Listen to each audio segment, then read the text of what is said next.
Since the first film ever released in the 1800s, we have been obsessed with pushing the limits and the boundaries of what we could bring to life with film. Over the years, there's been this constant evolution in the art and the craft of editing. It's where everything funnels down and where the final story gets put together. And in the last couple of years, there's been films and TV shows that has really pushed the envelope and has really redefined the art of editing. Today, we're going to discuss this new editing style and touch on topics like story development, pacing, rhythm, sound, music, and one of my favorites, how to build tension in your film. Today's video is sponsored by Melodie, but more on that later.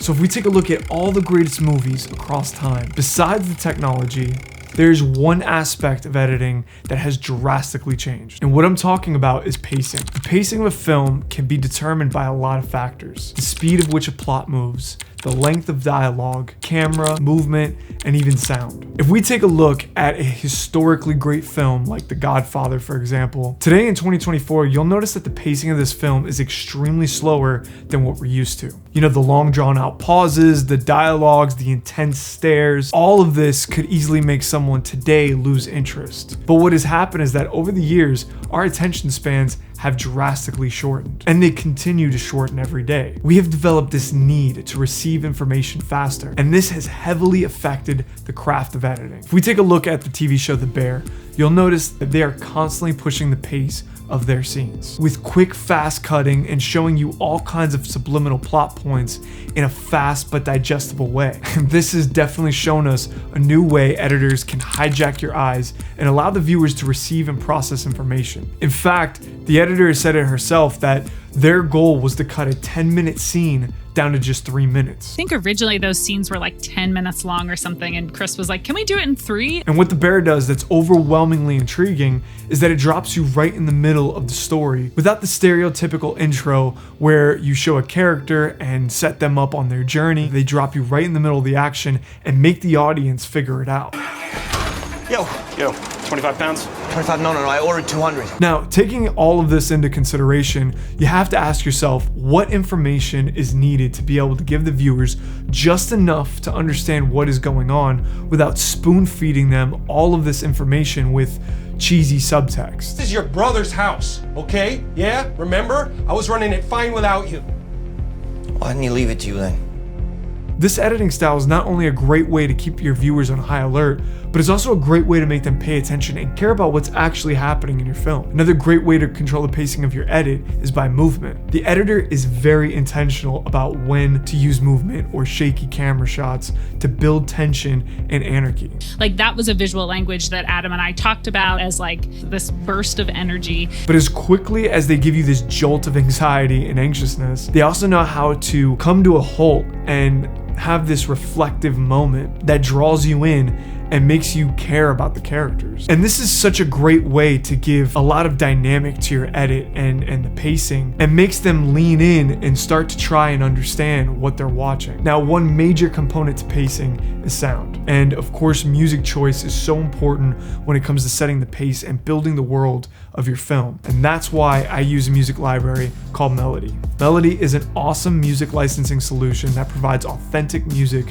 for all types of creators. Melodie is comprised of award-winning artists and composers powered by AI to help you target exactly what you're looking for, so you can match the tone and the feeling of your project in just seconds. With a huge variety of more than 25,000 tracks and stems to choose from, their catalog is all original and exclusive, and of course, pre-cleared for worldwide use, which gives me a huge peace of mind knowing that I won't have to deal with any licensing issues when I choose a track from Melodie's library. So if you guys are interested, tap on the link below and sign up for Melodie today.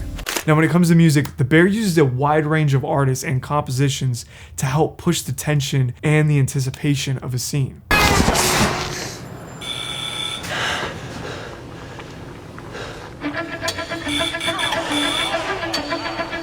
In this opening scene, they're using 2 different tracks, and it creates this sort of chaos that blends the duality of emotions. And I'm not gonna lie to you guys, when I first heard it, I was like, this feels a little bit weird and uncomfortable, but at the same time, it's also absolutely genius.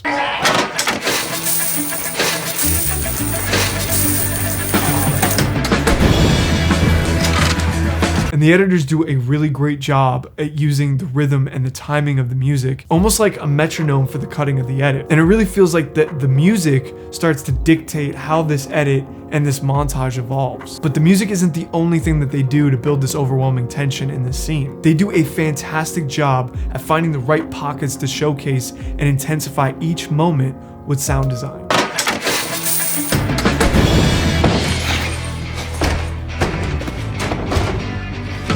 Turning the stove on, the coins pouring out, opening and closing the doors. This is something that, again, pushes the pacing of the edit and makes the viewer feel like they're right there in the room with them. So it's extremely important that when you guys are editing, to think about all the different ways you can make your edit dynamic and engaging with the different ways that you can edit the sound. It's not just about music and it's not just about sound design, it's about the blending of the two and finding the right pockets and the right moments to have each one of them shine. Another really awesome way that this show builds tension is with the camera angles that the editor decides to use and cut the scenes together with. Camera angles can really be a great tool for an editor to use to deliver a certain feeling that you're trying to give in an edit. Wide shots are typically used to establish a location or the feeling of an environment. They can show you how big and how vast the location is, and then they can also show you how small and dirty they are. Tight shots are typically used to show the emotion of a character's face, or even used to create a sense of tension in a scene. Ultimately, you have to remember as an editor, you're gonna have multiple camera angles and multiple takes, and your job is to choose the right camera angle and the right take at the right time to deliver that feeling. And if we take a look at The Bear, they do a great job at this, especially when there's multiple people talking and arguing in a scene. They'll show a wide shot that has camera movement into a tight shot to showcase the emotion and the tension of a character. And all of a sudden, they'll start cutting to all these detail shots of tickets pouring out of the machine or bills piling up, adding to this overwhelming feeling of tension. All these little detail shots help build the world, showing you how this restaurant works, not telling you, which is a great way to build intrigue and curiosity. Another important aspect of editing is knowing when to let a take go. And while there's a ton of cutting at times, Oh, ball breaker. Just make it easy and make the fucking spaghetti. Don't say spaghetti. they also know when to let a scene breathe and feel extremely real. Looking at this scene, for example, you can see how they're following each character individually throughout the restaurant, and it makes you feel like you're actually there. Obviously, this was thought out and shot intentionally during production. They could also cut this camera at any time, but instead, they let this long take happen and let the scene breathe. It gives you this sense of authenticity. And as a viewer, now I start to feel like I'm right there with my character. I'm following them throughout this emotion and throughout this scene. And I think that's a big part of what makes this show so special. It feels authentic, it feels real. And if there's one thing that you guys should take away from this, is that good editing really makes you forget that you're watching a show or a film, and you just become invested in the characters and the story. And you know, your palms get sweaty when your characters are facing this pivotal moment. And if you guys want to learn more about filmmaking, my team and I have been putting together a documentary filmmaking course that has an extensive editing section that breaks down every step of our process. And if you guys are interested, of course, I will leave a link right down below. You guys can check that out. Sign up for, the wait list, and you'll be the first to be notified as soon as this course drops. I want to thank you guys for stopping and hanging out with me and talking about this really awesome show. There's so many other projects and films that I want to break down. So if there's anything in particular that you guys want me to break down, drop them in the comments down below. But again, I want to say thank you so much for stopping in and hanging out, and I'll see you guys next week. Deuces.